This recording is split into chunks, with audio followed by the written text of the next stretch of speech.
Perempuan yang paling baik adalah aqalluha mahran, perempuan yang paling murah maharnya. Bandingkan dengan Nabi ketika menikahi Khadijah. Masih ingat berapa maharnya? Ishruna bakarah, 20 ekor onta ditambah beberapa auqiyah. Jadi kalau satu ekor onta 50 juta, 10 ekor 500 juta, 20 ekor 1 miliar, ditambah beberapa auqiyah dan pakaian, di total semua 2 miliar. Tapi begitu untuk anaknya, dia hanya minta 4 dirham, kalau diuangkan sekarang lebih kurang 1 juta rupiah. Apa pelajaran dari sini? Hai bapak, waktu kau dulu meminang anak gadis orang mahal, jangan kau balas ke anakmu. Tak bisa diskon nggak Pak? Enak aja. Saya aja dulu segini, masa kamu? Sebagaimana aku dulu susah, kau mesti lebih susah.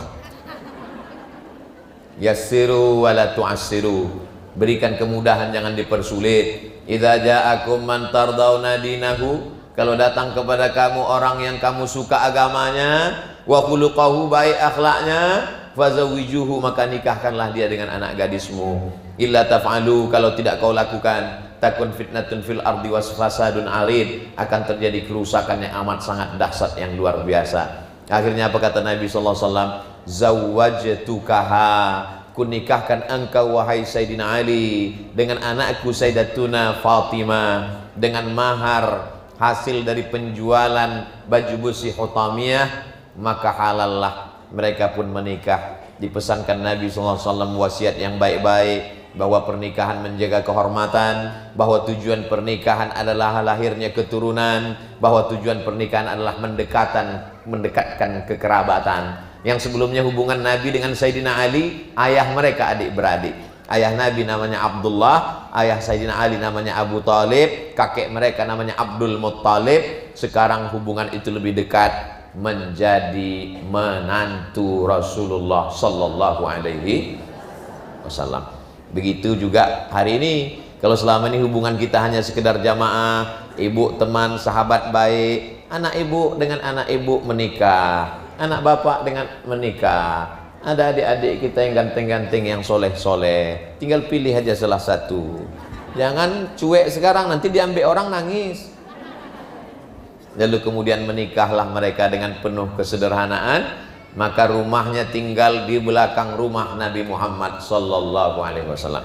Jadi kalau menghadap kiblat ini ke sana, sebelah kanan mimbar Nabi, sebelah kiri kamar Nabi. Kamar Nabi bernama Sayyidatuna Aisyah radhiyallahu anha. Di belakang kamar Nabi itu, itulah dia kamar Sayyidatuna Fatimah radhiyallahu anha.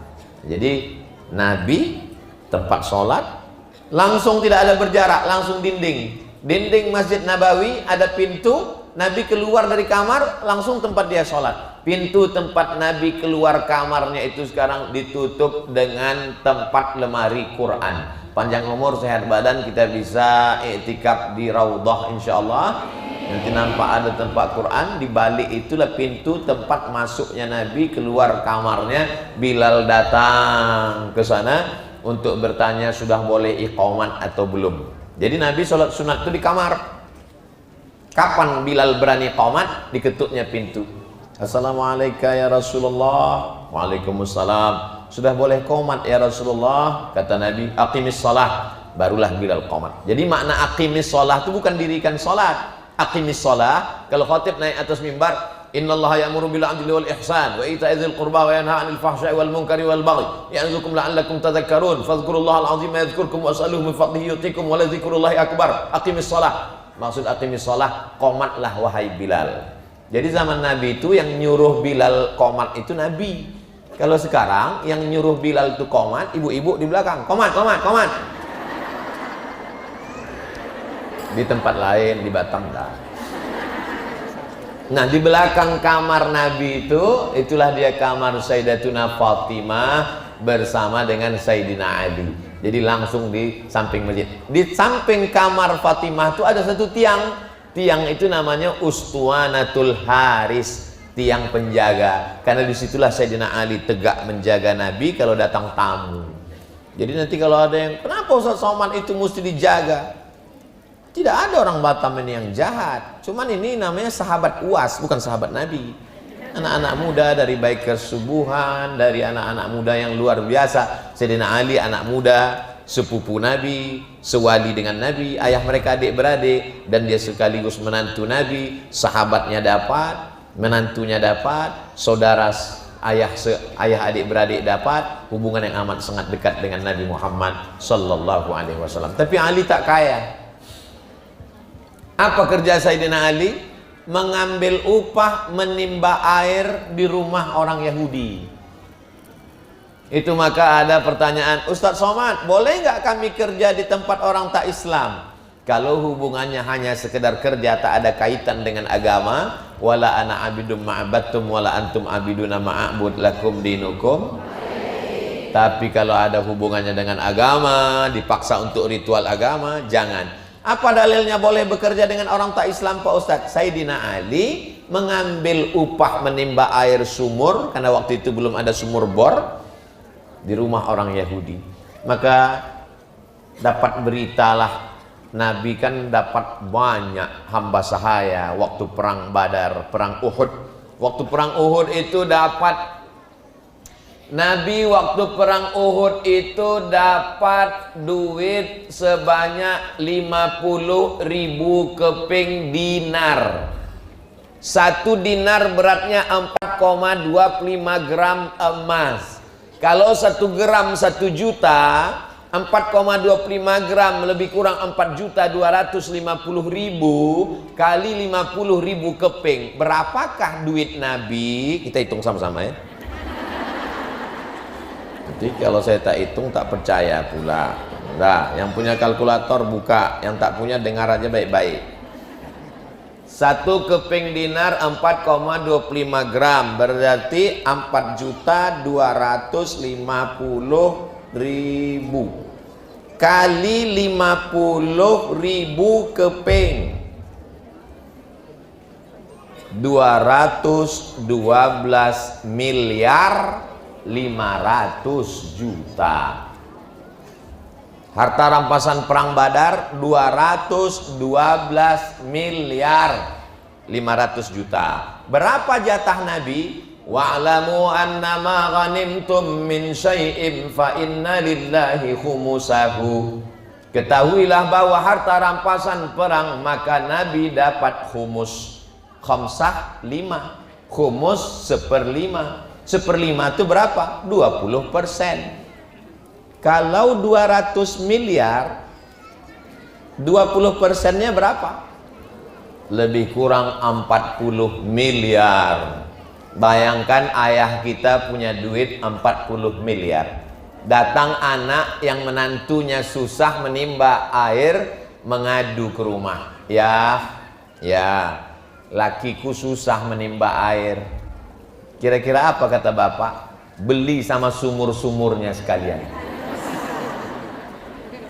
40 miliar. Tapi apa yang dilakukan Fatimah radhiyallahu anha, Sayyidatuna Fatimah? Ya Rasulullah, Sayyidina Ali tidak kaya. Aku membuat adonan tepung gandum sendiri. Aku menimba air sendiri.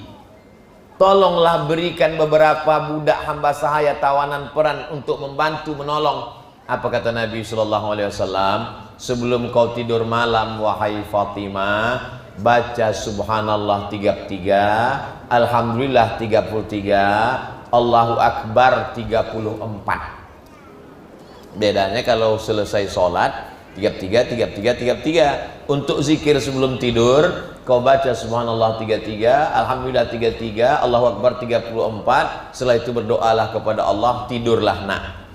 Saya baca hadis ini bolak-balik nggak nyambung. Dia kan minta duit. Dia minta kalau tak ada duit kirimlah satu orang menolong aku di rumah. Pengantin baru nikah, buah hati belayan jiwa, anak yang paling disayang, emaknya sudah meninggal, duit ada. Pas minta disuruh zikir. Apa sebenarnya pesan di balik ini? Ternyata walaupun badan kau lelah, tapi kalau hati kau tenang, kau bisa tidur. Walaupun duit kau banyak, pembantu kau, orang sekarang saking kan kayanya, di rumah tuh pembantu sampai 20. Ada tukang korek telinga sebelah kanan aja.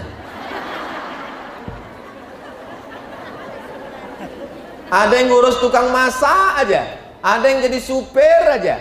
Ada yang jadi cleaning service aja. Tapi hidupnya tak tenang. Jam 2 malam matanya berkedip-kedip, tak bisa tidur. Jangan-jangan suami selingkuh, jangan-jangan dilarikan pelakor.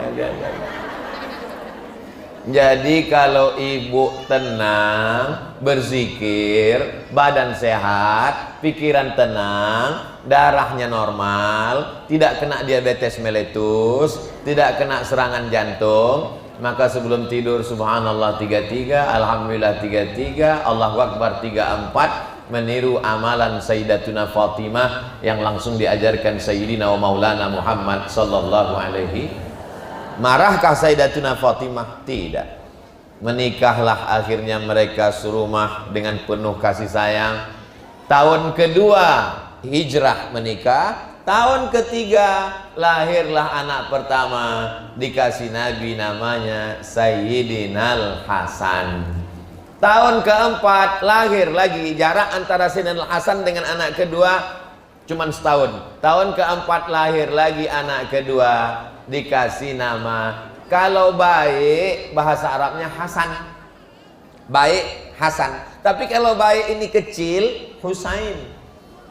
Itulah maka disebut anaknya namanya Sayyidinal Hasan tahun ketiga, Sayyidinal Husain tahun keempat. Cucu Nabi Sallallahu Alaihi Wasallam. Dipeluk Nabi lah Hasan dan Husain, didoakannya lah kedua cucunya ini. U'izukuma bi kalimatillahi tammati min kulli syaitani wa hammati wa min kulli ainin lammah. Aku doa kepada Allah supaya melindungi kalian berdua min kulli hammatin, min kulli syaitanin wa hammatin wa min kulli ainin lammah. 3. Aku doakan kedua cucuku Hasan dan Husain ini supaya jangan sampai diganggu. Yang pertama syaitan, yang kedua hammah, binatang berbisa, yang ketiga ainin lammah, penyakit ain akibat mata. Makanya kalau kita punya anak, didoakan itu seperti doa Nabi kepada cucu anak Fatimah. U'izukum, Ustaz tolong doakan anak saya Pak Ustaz. U'izuka bi kalimatillahi tammati min kulli syaitani wa hammati wa min kulli ainin lammah. Kalau hafal, kalau tak hafal gerak-gerakkan yang dulu. Pakai bahasa Indonesia.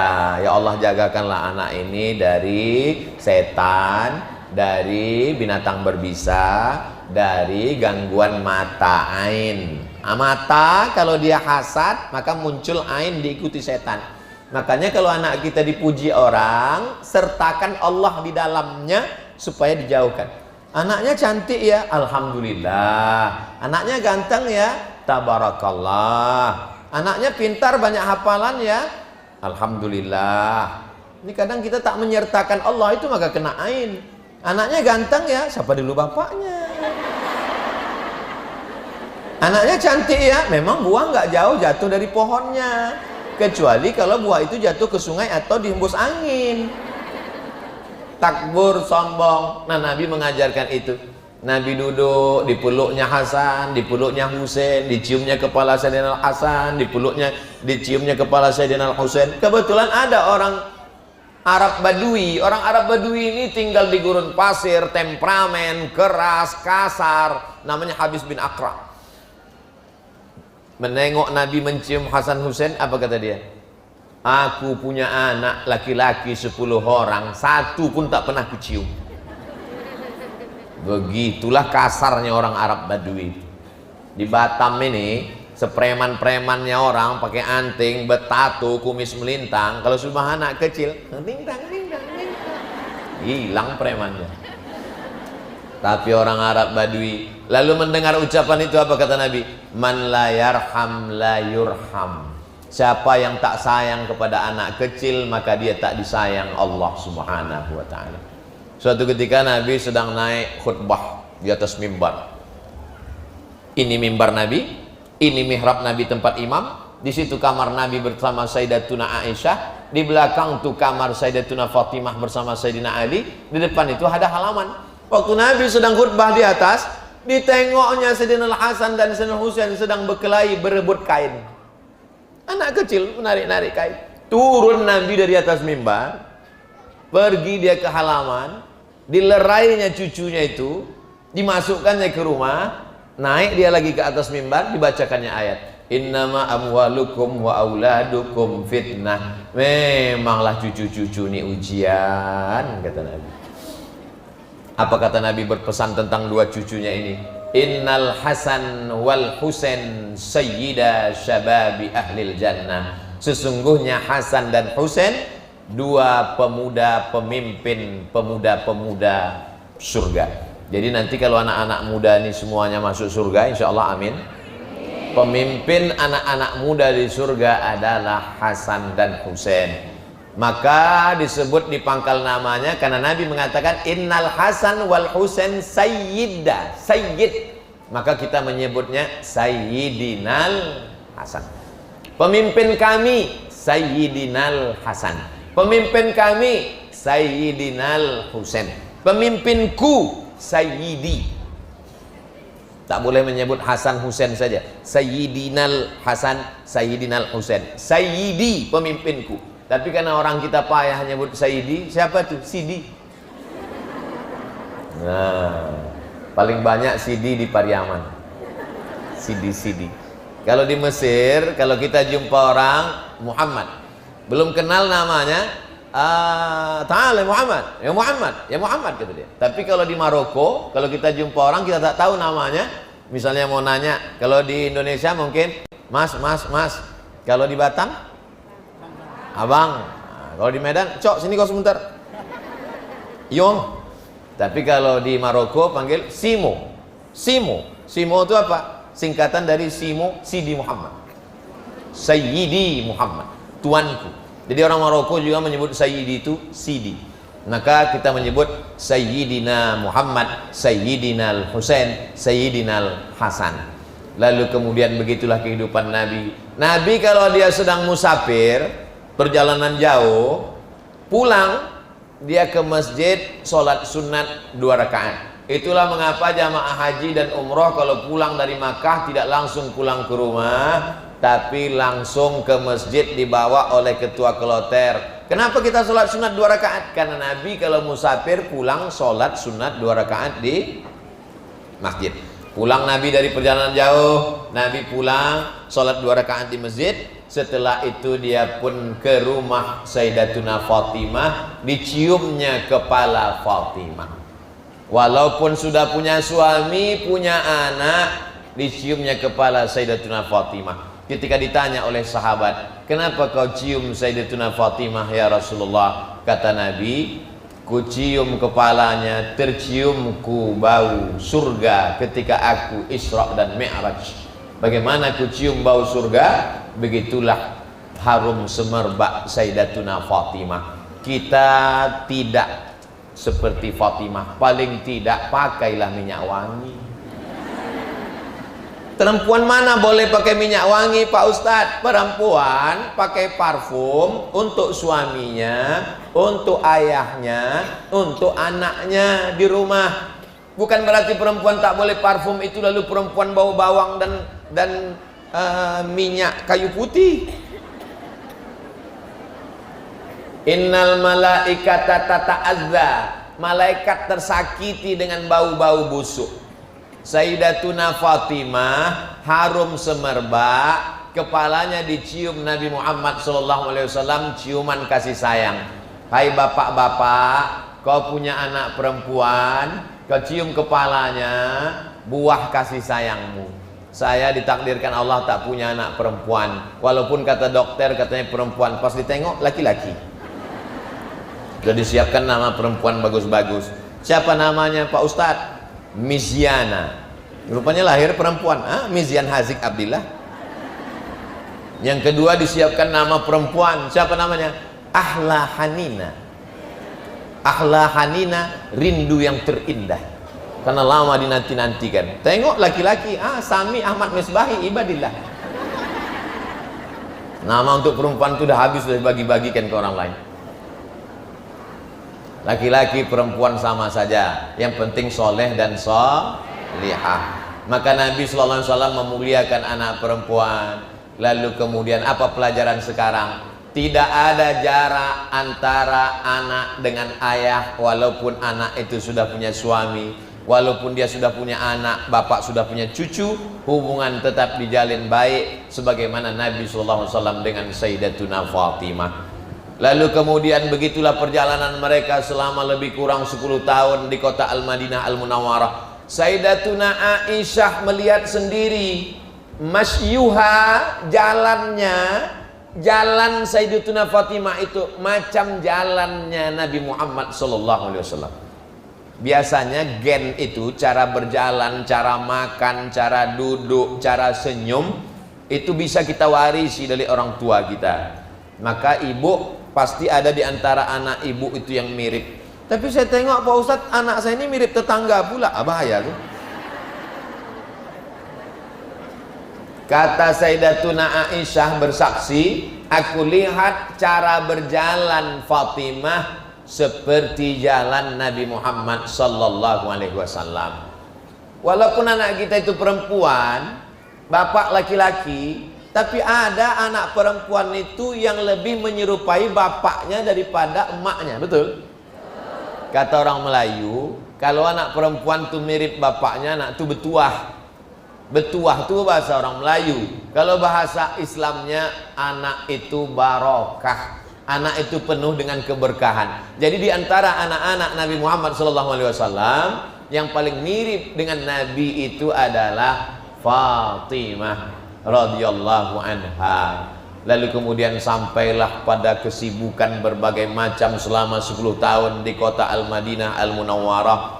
Nabi Shallallahu Alaihi Wasallam mengalami sakit yang teramat amat sangat parah. Lalu ketika itu Nabi berbaring, datanglah Sayyidina Ali dengan Sayyidatuna Fatimah. Lalu kemudian Nabi berbisik ke telinganya, dia menangis meneteskan air mata. Lalu tak lama setelah itu Nabi berbisik, dia tersenyum. Aisyah penasaran. Jadi memang ibu-ibu ini penasaran selalu. Apa tadi kata saya? Apa yang dibisikkan Nabi ke telinga engkau wahai Fatimah? Kata Sayyidatuna Fatimah, kata Nabi kepadaku, hadara ajali, ajalku sudah sampai. Lalu, innaka awwalu baitin lahaqan bi, innaki, engkau wahai Fatimah, awwalu baiti, awwalu ahli baiti lahaqan bi, kau nanti orang pertama di antara keluargaku ini yang akan menyusul aku. Tak ada sahabat lain mendengar. Nabi berbisik ke telinga Sayyidatuna Fatimah, hadara ajali, ajalku tak lama lagi akan sampai wahai Fatimah. Innaki awwalu ahli baiti lahaqan bi, kau perempuan keluargaku pertama yang akan menyusul aku. Menetes air mata Sayyidatuna Fatimah. Lalu kemudian Nabi melanjutkan cakapnya. Apa kata Nabi? Ama tardaina antakuni sayyidata nisa'i ahlil jannah. Apakah engkau tidak mau kalau engkau menjadi pemimpin semua perempuan di surga? Kaulah pemimpinnya wahai Fatimah. Itulah mengapa dari tadi saya katakan Sayyidatuna, Sayyidatuna, Sayyidatuna. Inilah jawabannya. Karena Nabi mengatakan Inna Fatimata Sayyidatu nisa'i ahlil jannah. Pemimpin perempuan penghuni surga. Ibu-ibu ini semuanya insya Allah masuk surga. Dan pemimpin kalian nanti adalah Fatimah. Anak-anak muda ini semuanya masuk surga. Pemimpin kalian adalah Sayyidina Al-Hasan dan Sayyidina Al-Husain. Bapak-bapak ini semuanya masuk surga. Dan pemimpin kalian adalah Sayyidina wa Maulana Muhammad sallallahu alaihi wasallam. Apa kata Nabi? Ama tardaina antakuni sayyidata nisa'i ahlil jannah. Apakah engkau tak mau kalau engkau nanti dijadikan pemimpin semua perempuan yang ada di surga wahai Fatimah? Maka Fatimah pun tersenyum. Disampaikannya lah berita itu kepada Aisyah setelah Nabi Muhammad sallallahu alaihi wasallam meninggal. Nabi SAW meninggal bulan Rabiul Awal, Rabiul Akhir, Jumadil Awal, Jumadil Akhir, Rajab, Sya'ban, Ramadan. Setelah Nabi SAW meninggal, dia tak lalu makan, berat badannya turun. Lalu kemudian apa yang disusahkannya? Dia sudah dijamin masuk surga. Apa yang dikhawatirkannya? Anaknya dijamin menjadi pemimpin pemuda penghuni surga. Yang dirindukannya sudah pergi, dan dia menganggap kematian itu adalah sesuatu yang paling indah, karena satu-satunya jalan berjumpa dengan Rasul sallallahu alaihi wasallam hanya tinggal kematian saja lagi. Jadi bagi perempuan sekarang amat sangat takut mati. Ibu takut mati? Mak, berani. Fatimah tidak menganggap kematian itu sesuatu yang menakutkan, karena bagi dia cara aku berjumpa Nabi masuk ke surga hanya cuma tinggal satu-satunya itu adalah mati. Maka kematian amat sangat dirindukannya. 6 bulan sesudah Nabi Muhammad SAW meninggal, maka dia pun menyusul Nabi Muhammad SAW pada bulan suci Ramadan. Bulan suci Ramadan tahun ke-11 dia menghadap setelah 6 bulan wafatnya Nabi Muhammad sallallahu alaihi wasallam. Itu mengapa riwayat hadis tidak terlalu banyak.